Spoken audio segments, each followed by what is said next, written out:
पत्रकारांना शिवीगाळ करणाऱ्या संजय दिना पाटील यांच्यावर गुन्हा दाखल करा. संदीप काळे.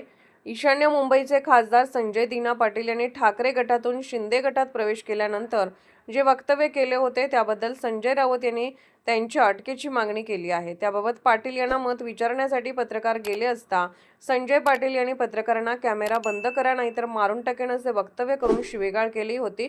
त्याचा सर्वत्र तीव्र शब्दात निषेध व्यक्त करण्यात येत असून व्हॉइस ऑफ मीडिया पत्रकार संघटनेचे संस्थापक अध्यक्ष संदीपजी काळे यांनी त्यांच्यावर गुन्हा दाखल करण्याची मागणी केली आहे.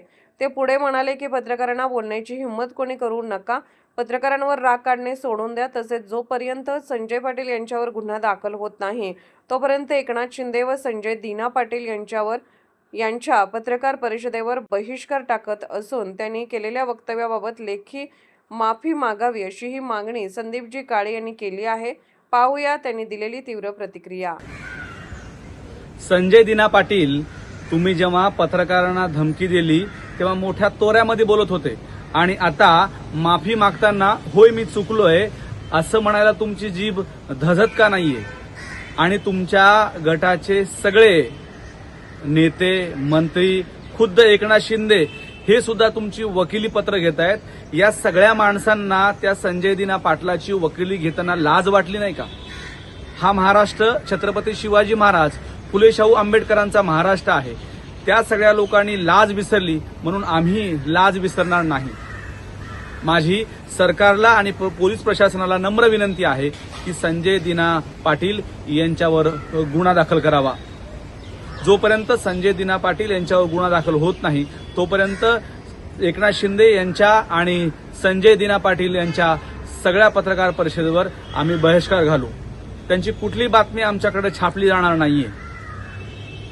हा माज, ही मुजोरी तुमच्या पुरतीच मर्यादित ठेवा. महाराष्ट्रामध्ये पत्रकार यांच्यावर राग काढणं सोडून द्या.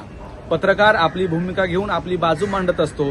पत्रकार समाजाचं संवेदनशीलपण जपण्याचा सातत्याने प्रयत्न करत असतो. तुमचं जे काही चुकलंय, तुम्हाला जे कोणी शिवा घालतायत, तुम्हाला जे कोणी बोलतायत, तुम्ही त्यांच्या पुढे बोला. पत्रकारांना बोलण्याची हिंमत त्याच्या पुढे करू नका. आणि सरकार, पोलिसांना माझी नम्र विनंती आहे, यानंतर अशा पाटील यांच्यासारख्या वाचाळविळामध्ये जर कोणी आढळलं तर त्यांच्यावर तत्काळ गुन्हे दाखल करा, त्यांच्यावर कारवाई करा. जर हे केलं नाही तर आम्ही रस्त्यावर उतरू. पाटील यांच्या विरोधामध्ये जर तातडीने राज्य सरकारने भूमिका घेतली नाही, पाटील यांनी लेखी स्वरूपामध्ये होय मी चुकलोय असं म्हणत माफी मागितली नाही तर voice of media, VOM international forum राज्यभर आपला आक्रोश व्यक्त करेल.